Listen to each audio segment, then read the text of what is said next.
Alors, vous ne savez pas quoi faire pour votre réveillon du 31 décembre. Vous avez bien de la chance puisqu'on est sur ce plateau avec Stéphane Savorgnan, notre invité, chef cuisinier du restaurant Millésime 62, place de Catalogne à Paris. Et Charlotte Gorzala également, notre spécialiste culinaire, notre journaliste que vous connaissez bien tous les week-ends sur CNews. Stéphane Savorgnan, merci d'être avec nous. Est-ce que vous pouvez déjà nous décrire le type de cuisine que vous faites dans votre établissement ? Alors nous, c'est une cuisine du marché, une cuisine à connotation plutôt provençale, à base de produits frais et essentiellement du poisson. Alors faites-nous rêver un petit peu. Qu'est-ce que vous préparez pour le menu du 31 décembre ? Pour le menu, les gens vont avoir un menu qui va être imposé, où ils vont avoir le choix sur 2 entrées, 2 plats et 2 desserts. Dans les entrées, on va avoir un foie gras avec des légumes façon pot-au-feu, un foie gras qui va être poêlé. Après, en seconde entrée, ils vont avoir... Ça, le foie gras, c'est le classique inévitable. Hein. Ça, c'est un classique inévitable. Le deuxième classique... D'une façon ou d'une autre, il faut le mettre. Oui, si on ne le met pas, les gens le réclament. Donc, c'est un produit de fête. Ensuite, on va avoir des langoustines qui font également partie des produits de fête. Là, on part sur des grosses langoustines. C'est de la 5,9, donc c'est le plus gros calibre dans les langoustines, qu'on va préparer avec un bouillon à base de citronnelle, de cébette, avec un peu de gingembre pour parfumer. Ensuite, entre l'entrée et le plat, on va leur servir un sorbet arrosé de champagne. C'est très complet. Mais c'est pour digérer? C'est pour faire descendre? Oui, c'est pour faire une coupure dans le menu. Vous ne savez pas conserver du sorbet entre l'entrée et le plat? On peut le faire. C'est un sorbet à quoi? Un sorbet au champagne. D'accord. Le champagne, évidemment. Là encore. Ça rafraîchit, ça rince un petit peu la bouche. Voilà, tout à fait. Pour appréhender le reste des saveurs du plat, du menu, j'imagine. Voilà, tout à fait. Ensuite, on va leur faire un filet de turbo qui va être poêlé et servi avec un beurre blanc, avec un corail d'oursin et une poêlée de champignons. Donc, dans les champignons, on va mettre des chanterelles, des girolles.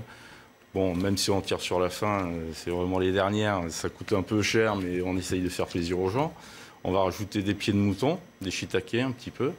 Et ensuite, en deuxième plat, ils auront un chapon au chablis, servi avec une purée de pommes de terre à la truffe. Là aussi, un chapon, un classique. Chapon classique également.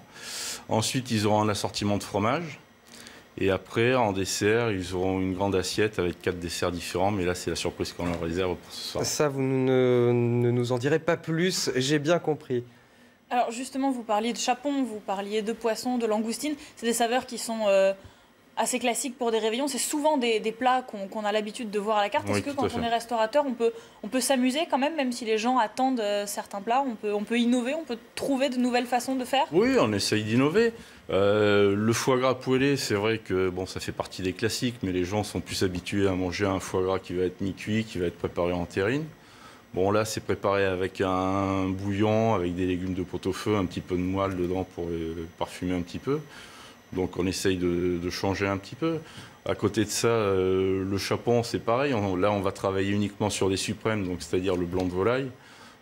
C'est assez rapide en cuisson. C'est cuit, donc on fait revenir le blanc de volaille, on met un petit peu d'échalote, un peu de chablis, un petit peu d'eau, très légèrement. On fait cuire à couvert, ça cuit assez vite. Et puis on crème au dernier moment pour faire une sauce qu'on va laisser réduire. Et on va servir ça donc avec notre purée de pommes de terre à la truffe. Ça met l'eau à la bouche. Hein. Oui, ça met l'eau à la bouche. Et justement, j'ai une question très très pratique, surtout pour ceux qui nous écoutent. Est-ce qu'on peut encore réserver pour le soir du 31 décembre? Il y a encore de la place chez vous, mais il vaut mieux réserver, j'imagine. Il vaut mieux réserver, c'est préférable. Vous proposez un menu à quel prix Donc là, on est à 110 € par personne.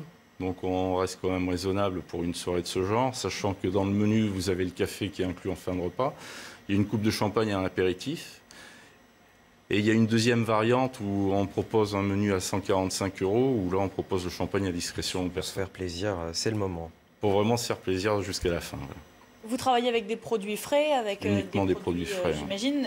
Un menu comme ça, il est élaboré depuis quand? Depuis quand est-ce que vous savez à peu près ce que vous allez mettre à la carte pour le réveillon? Le menu, on l'a élaboré il y a déjà 2 mois en arrière parce que c'était la date où on a eu les premières demandes. Donc en général, c'est un menu qui est prêt courant octobre. D'accord. Oui, Noël, ça commence tôt pour vous, en fait. Noël, non, parce que c'est la seule fête de l'année où le restaurant est fermé pour que le personnel puisse profiter de la fête en famille. Mais pour le 31 décembre, il y a les demandes qui sont assez de bonheur. Comment est-ce que vous choisissez vos produits pour ce menu de réveillon? Déjà en partenariat avec les fournisseurs. Nous, on sait à l'avance ce qu'on va proposer à nos clients. Après, le choix, il se fait en fonction de la qualité des produits. Nous, on privilégie quand même le produit français, sachant que ce n'est pas toujours le cas. Là, on va proposer une mise en bouche avec la coupe de champagne. Donc, on va faire un tartare de Saint-Jacques. Les Saint-Jacques, elles viennent de Normandie. Les langoustines, elles viennent de Bretagne. Mais on travaille exclusivement sur du produit français. Merci à vous Stéphane Savorgnan, vous nous avez mis l'eau à la bouche et bien sûr si vous voulez réserver votre établissement, c'est le millésime 62 place de Catalogne à Paris et il faut réserver pour avoir des places. Merci de nous avoir mis l'eau à la bouche, merci également à vous Charlotte Gorzala. Restez avec nous sur CNews, tout de suite c'est la météo.